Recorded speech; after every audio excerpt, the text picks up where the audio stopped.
It is Vicki with your December 12, 2020 tarot.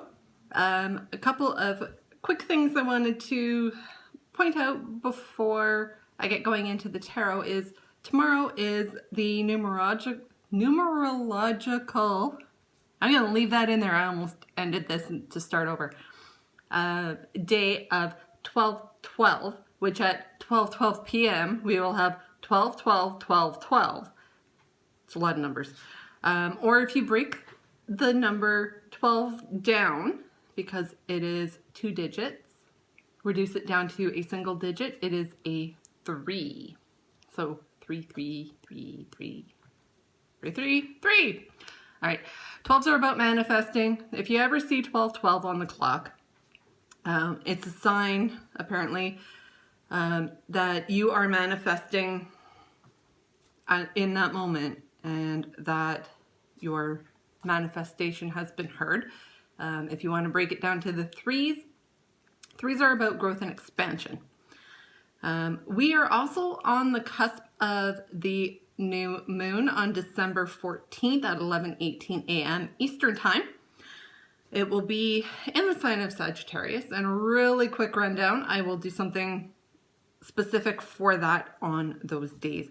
In the southern hemisphere, there will be a visible solar eclipse on the new moon on December 14th. And it is going to shake us up even more. Can you imagine? I think we've had enough of that this year.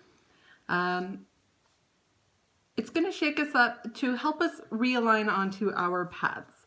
If you have been on a path of alignment, probably will not be too catastrophic. Apparently the solar eclipse on the new moon has the effect of 3 new moons all in one. Oh, yay. New moons affect me more than full moons do. Full moons have the connotation of people going crazy, and that after a 15-year career in law enforcement, I wouldn't quite use that terminology, but yes, the full moon does have an effect on people.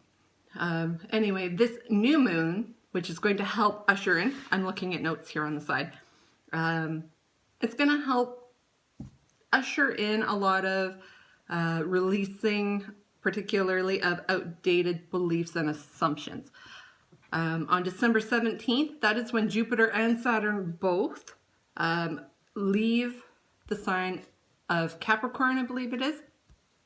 It's an earth sign, and moves into the sign of Aquarius, which is going to bring in lighter energy, promote people working together, and maybe a little creativity. So if you think you're a bit artistic, the next 200 years might be a good time to cash in on that, or at least practice and have fun with it. So anyway, onto the reading. As usual, I did a quick pre-shuffle, and now we ask for our message or messages for December 12th.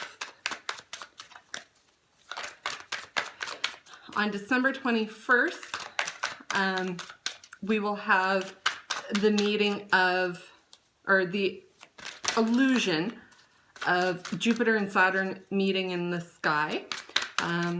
Some comparisons to this is potentially what way long ago in Christianity may have actually been the Star of Bethlehem, pointing the 3 wise men towards Jerusalem. Somebody correct me if that is wrong.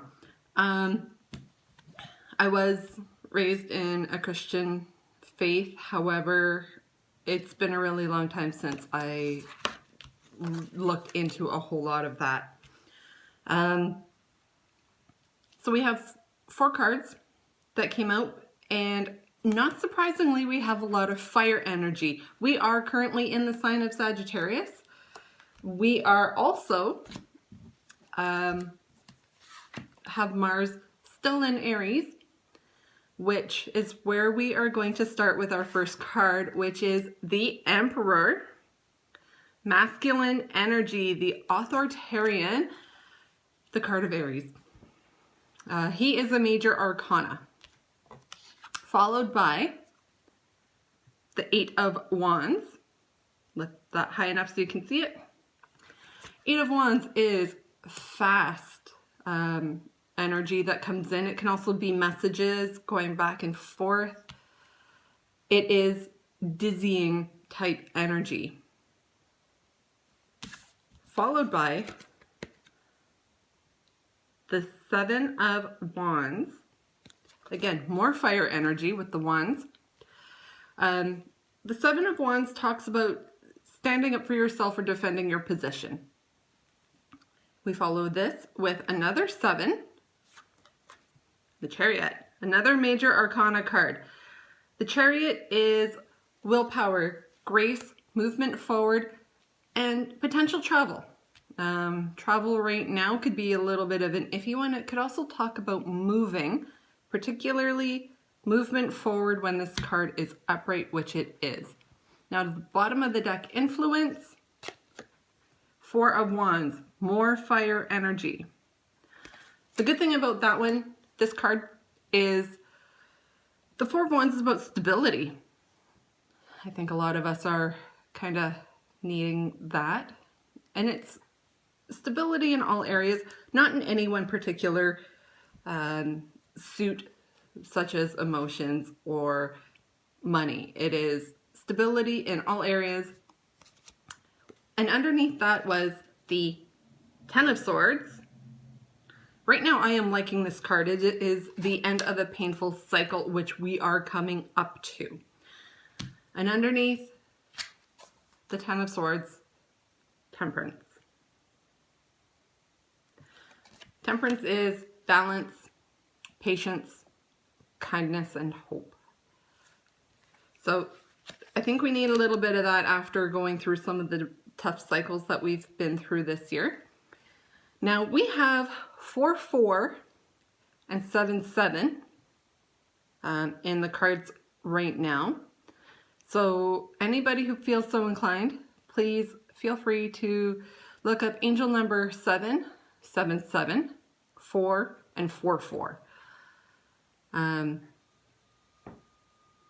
So that is kind of a little bit of numerology for that. As for the reading, tomorrow may be a little bit bullish type energy, really being headstrong, moving forward. There may be a lot of frenetic energy, whether that is you running around trying to complete tasks or answer messages, and you may be feeling a little bit on the defensive. But know if you use a little bit of patience and a little bit of grace and a whole lot of willpower, you will get through the day. You will get through this really kind of frantic, frenetic energy. And that this is happening because we're closing out a lot of cycles. But know that the closing of these cycles, while it may be kind of sad, we may feel like mourning, it's going to be bringing us peace and stability. Yeah, I'm liking this reading. I hope you guys have a great day. Try not to let frantic communication or energy get the better of you. And please, for those of you who had a rough week, my week started off absolutely horrible, but it has ended quite well so far. Knock on wood. There's a little bit of a French saying blockhead, so knock on wood, knock on your head. You're knocking on wood. Yeah, hopefully the rest of the weekend will end off quite well, and we will talk to you tomorrow.